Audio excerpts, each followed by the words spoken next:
બાજુના પાડોશી રાજ્યોમાં ભારે વરસાદનો કહેર છે। રાજસ્થાન અને દક્ષિણમાં મહારાષ્ટ્રમાં મુંબઈમાં ભારે વરસાદ વરસી રહ્યો છે। મુંબઈમાં ગઈ રાતથી વરસાદ પડી રહ્યો છે તો અંધેરી સબવે બંધ કરી દેવામાં આવ્યો છે।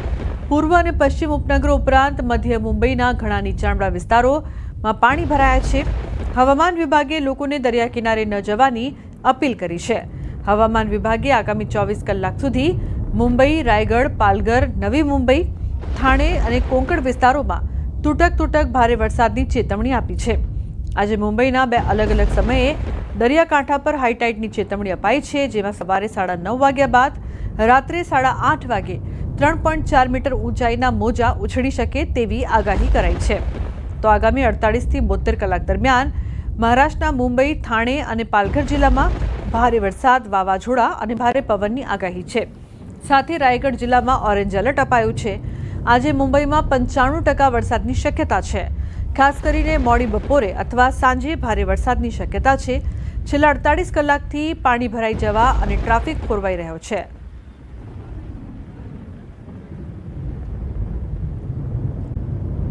ભરૂચમાં પણ ભારે ઉકળાટ વચ્ચે મેઘમહેર જોવા મળી રહી છે। શહેરના 5 બસ્તી, સિવિલ રોડ, કલેક્ટર કચેરી સહિતના વિસ્તારોમાં વરસાદ વરસતા જનજીવન પર પડી અસર। પવન સાથે વરસાદ વરસતા વાતાવરણમાં ઠંડક પ્રસરી છે।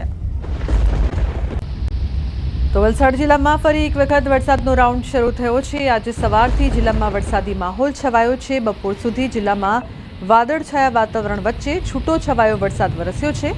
બપોર બાદ વાપી અને આસપાસના વિસ્તારમાં થોડા સમય સુધી ભારે વરસાદ વરસ્યો હતો। આથી વાપીના રસ્તાઓ પાણી થઈ ગયા હતા।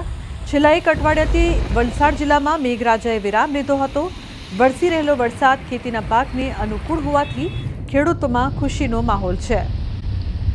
જિલ્લામાં વિરામ બાદ જામ્યો છે વરસાદી માહોલ। પ્રાંતિજ સહિતના ગ્રામ્ય પંથકમાં ધોધમાર વરસાદ વરસી રહ્યો છે। તો પ્રાંતિજ, બાકલપુર, વદરાદ, પોગલું, સોનાસણ સહિતના ગ્રામ્ય પંથકમાં વરસાદી માહોલને લઈને નીચાણવાળા વિસ્તારમાં વરસાદી પાણી ભરાયા છે। વાહન ચાલકો બન્યા છે પરેશાન। તો પ્રાંતિજ સહિતના ગ્રામ્ય પંથકમાં ધોધમાર વરસાદ વરસી રહ્યો છે। લોકોને ગરમીથી રાહત મળી છે। બાકલપુર, વરદાદ, પોગલું, સોનાસણમાં વરસાદ વરસી રહ્યો છે। તો સાબરકાંઠાના પણ કેટલાક વિસ્તારોમાં વરસાદ વરસી રહ્યો છે। ધરતીપુત્રોમાં ખુશીનો માહોલ। સાબરકાંઠા જિલ્લામાં વાતાવરણમાં પલટો આવ્યો છે। તલોદ સહિત ગ્રામ્ય પંથકમાં ધોધમાર વરસાદ। હરસોલ, રામપુર, કાલીપુરા, ગઢી, વક્તાપુર સહિતના ગ્રામ્ય પંથકમાં વરસાદ વરસી રહ્યો છે। તો તલોદમાં 1 કલાકમાં 1 ઇંચ વરસાદ વરસ્યો છે। વરસાદને લઈને નીચાણવાળા વિસ્તારમાં વરસાદી પાણી ભરાયા છે। વિરામ બાદ જામ્યો વરસાદી માહોલ। 3 દિવસના વિરામ બાદ અરવલ્લીમાં ફરી વરસાદ। માલપુરના અણિયોરમાં ધોધમાર વરસાદ। 3 દિવસના વિરામ બાદ શરૂ થયો વરસાદ। અસહ્ય ઉકળાટ બાદ વરસાદ થતાં ઠંડક પ્રસરી છે। ખેડૂતોને નિંદામણ બાદ વરસાદ થતાં ખુશી। અણિયોર કંપા, મોલીમાં વરસાદ। તો અરવલ્લીના ભિલોડા તાલુકામાં ધોધમાર વરસાદ વરસ્યો છે। માંકરોડા, ગંભીરપુરા, નવભવનાથ, મૌટાળા સહિતના વિસ્તારમાં ધોધમાર વરસાદ વરસી રહ્યો છે। અસહ્ય ઉકળાટ બાદ વરસાદ વરસતા ઠંડક પ્રસરી છે। વરસાદ વરસતા ખેડૂતોમાં ખુશીનો માહોલ। અન્ય સમાચાર, ખેડાથી કપડવંજ શહેરમાં વિરામ બાદ વરસાદી માહોલ છવાયો છે। 2 કલાકમાં 4 ઇંચ વરસાદ વરસ્યો છે। તો 2 કલાકમાં ધોધમાર વરસાદ વરસ્યો। વરસાદ થતાં ખેડૂતોમાં ખુશીની લહેર જોવા મળી છે। વરસાદના કારણે વાતાવરણમાં ઠંડક પ્રસરી છે। વાતાવરણમાં ઠંડક ફેલાતા ગરમી અને બફારાના કારણે ત્રસ્ત લોકોને રાહત મળી રહી છે। કપડવંજ શહેરમાં વિરામ બાદ વરસાદી માહોલ જોવા મળી રહ્યો છે। વાતાવરણમાં ઠંડક પ્રસરતા લોકોએ પણ રાહતનો શ્વાસ લીધો છે।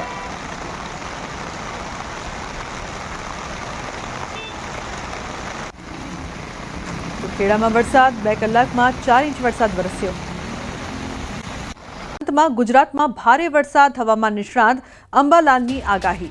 હજુ બંગાળનો ઉપસાગર વધુ સક્રિય થશે। ડીપ ડિપ્રેશન કે લો પ્રેશર બનવાની પણ શક્યતા છે। તો ગુજરાત સુધી થઈ શકે છે અસર। અંબાલાલ પટેલની આગાહી છે। 28 જુલાઈ બાદ ગુજરાતમાં પવનનો મારો હશે। રાજ્યના ઘણા ભાગોમાં તેજ પવન ફૂંકાશે। તો કેટલાક ભાગોમાં 50 કે 60 કિલોમીટરે ફૂંકાઈ શકે છે પવન। 4 થી 8 ઓગસ્ટે ફરી એક વરસાદી સિસ્ટમ બનશે। 6 થી 10 ઓગસ્ટે દક્ષિણ ગુજરાતમાં સારો વરસાદ વરસશે તો 2 ઓગસ્ટ બાદનું વરસાદી પાણી કૃષિ પાકો માટે સારું નહીં તેવું પણ અંબાલાલ પટેલે કહ્યું છે. તો ખેડૂતોને કર્યું છે સૂચન, ઓગસ્ટ અને સપ્ટેમ્બરમાં પણ સારો વરસાદ થશે. ઓક્ટોબર મહિના સુધી વરસાદ રહેશે. 4 થી 8 ઓગસ્ટમાં ગુજરાતમાં વરસાદ, તો 17 થી 19 ઓગસ્ટમાં ફરી એક વરસાદી સિસ્ટમ આવશે. 23 ઓગસ્ટ બાદ વરસાદની તીવ્રતા ઘટશે. પર્વત આકારનો મેઘ જ્યાં ચડશે ત્યાં પડશે 3 સપ્ટેમ્બરથી વરસાદ. તો અંબાલાલ પટેલનું સૂચન, ઝેરી જીવજંતુનો પ્રકોપ પણ વધી શકે છે. પૂર્વ નક્ષત્ર અંગે અંબાલાલ પટેલનું સૂચન, 13 સપ્ટેમ્બર બાદનું વરસાદી પાણી સારું. 27 સપ્ટેમ્બરથી 5 ઓક્ટોબર વચ્ચે પણ વરસાદ વરસશે. એટલે કે ખેલૈયાઓ માટે અંબાલાલ પટેલે માઠા સમાચાર આપ્યા છે. આ વર્ષે નવરાત્રિમાં પણ વરસાદ પડી શકે છે. આ વખતે નવરાત્રિમાં વરસાદ વિલન બની શકે છે. દક્ષિણ ચીનમાં જે ટાઇફૂન બનેલું હતું તેના અવશેષો બંગાળના ઉપસાગરમાં આવતા બંગાળનો ઉપસાગર વધુ સક્રિય થશે અને તેમાં ડીપ ડિપ્રેશન કે લો પ્રેશર બનવાની શક્યતા રહે છે, જેનો માર્ગ પણ છત્તીસગઢના માર્ગમાં થઈને પૂર્વીય મધ્યપ્રદેશના ભાગમાં આવશે. ત્યારબાદ લગભગ પૂર્વીય ગુજરાતના ભાગોમાં આવશે. પૂર્વીય ગુજરાતના ભાગોમાં ભારેથી અતિભારે વરસાદ થવાની શક્યતા રહે છે. તારીખ 28 જુલાઈ પછી વિન્ડ ગત જબરજસ્ત રહેશે. પવનનો સપાટો વધારે રહેશે. પવનનો સપાટો કોઈ ભાગમાં તો 50 કિલોમીટર અને ક્યાંક 60 કિલોમીટરનો પણ પર અવર થઈ શકે છે. અને ત્યારબાદ બીજી એક લો પ્રેશરની સિસ્ટમ 4 થી 8 ઓગસ્ટમાં બનવાની શક્યતા છે. એ ઓગસ્ટ માસમાં પણ આ સિસ્ટમ ગુજરાતમાં આવતા દક્ષિણ ગુજરાતમાં તારીખ 6 થી 10માં સારો વરસાદ થવાની શક્યતા છે. ગુજરાતના અન્ય ભાગોમાં સારો વરસાદ થવાની શક્યતા છે. આ વરસાદ મોટા ફોરાનો છે. જોકે બીજી ઓગસ્ટ પછીનું વરસાદી પાણી કૃષિ પાકો માટે સારું ગણાતું નથી, એટલે વરાપ થઈ કૃષિ કાર્યો કરવા સારા રહે. અને ઓગસ્ટમાં પણ સારો વરસાદ થવાની શક્યતા રહે છે. સપ્ટેમ્બરમાં પણ સારો વરસાદ થવાની શક્યતા રહે છે. અને વરસાદ છે ઓક્ટોબર સુધી ચાલવાની શક્યતા રહે છે. જી, ઓગસ્ટ માસમાં 4 થી 8 ઓગસ્ટમાં જે સિસ્ટમ બની રહી છે એનો પણ ભારે વરસાદ થવાની શક્યતા રહે છે.